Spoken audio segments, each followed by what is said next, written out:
અને તોલમાપ ઓફિસમાં આજે ચાલુ દિવસ છે, જો એની શું હાલત છે? ઓફિસમાં એક ટેબલ ઉપર કોઈ અધિકારી નથી, એક અધિકારી નથી ઓફિસમાં. અમે રજૂઆત જો લેટર આપીએ છીએ એ રજૂઆત લેવા માટે ઓફિસર પણ નથી. એક મિનિટ. હા, આ એક ટેબલ ઉપર એક પણ સાહેબ નથી, એક પણ સાહેબ નથી. તો કઈ ફરિયાદી ક્યાં નોંધવાનું, ફરિયાદ કોની પાસે નોંધવાનું?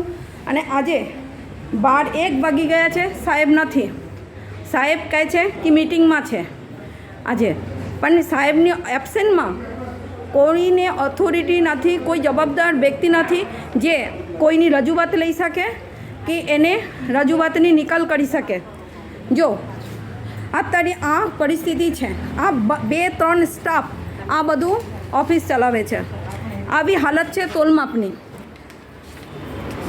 ગ્રાહક અને જનતા એ બધાને જાણ થવું જોઈએ કે અમારી જો ઓથોરિટી છે એ કેવી રીતે કામ કરે છે, ઓફિસ કેવી રીતે ચાલે છે. ડિજિટલ ઇન્ડિયા, જાગૃત સરકાર